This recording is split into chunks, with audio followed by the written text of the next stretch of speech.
আমার নবীকে গালি দিত গণক, জাদুকর, নির্বংশ বলে, আর আমাদেরকে গালি দেয় মৌলবাদী বলে, আমাদেরকে গালি দেয় রাজাকার বলে।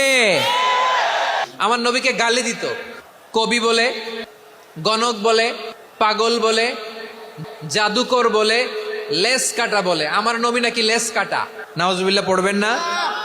আমার নবী নাকি নির্বংশ, ওনার বংশ নাকি দুনিয়াতে টিকবে না। বলে মোহাম্মদ, তোমার কোনো ছেলে সন্তান বেঁচে নাই, তোমার বংশ নির্বংশ হবে।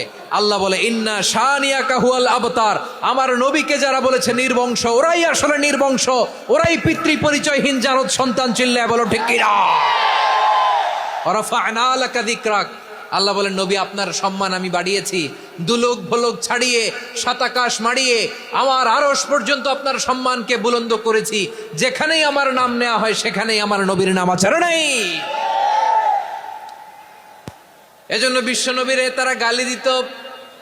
বিশ্বনবী যেন গালি শুনে মন খারাপ না করে আল্লাহ বলেন নবী ওয়াসবিরা আলা মা ইয়াকুলুন, ওরা যা বলে বলুক, আপনি মন খারাপ করবেন না।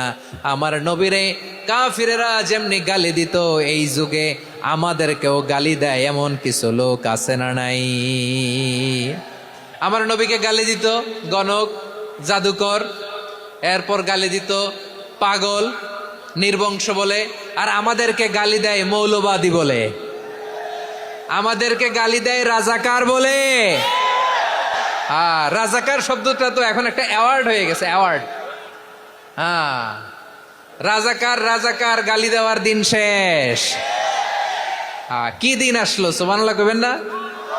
আল্লাহ তো আমাদেরকে দেখাইছে। রাজাকার শব্দটা এখন একটা অ্যাওয়ার্ড হয়ে গেছে। সুবহানাল্লাহ, সুবহানাল্লাহ। পরিস্থিতি পাল্টে দিতে আল্লাহর সময় লাগে না। চিল্লায় বলেন ঠিক কিনা। আমাদেরকে বলে মৌলবাদী। আমরা আসল কথা বলি, ভালো কথা বলি, দেশপ্রেমের কথা বলি, আমরা জনগণের কথা বলি, আমরা মা মাটি ও মানুষের কথা বলি, আমরা ইসলামের কথা বলি, আমরা দেশের সমৃদ্ধির কথা বলি। এজন্য আমাদেরকে বলে মৌলবাদ। আবার আমাদেরকে বলে ধর্ম ব্যবসায়ী।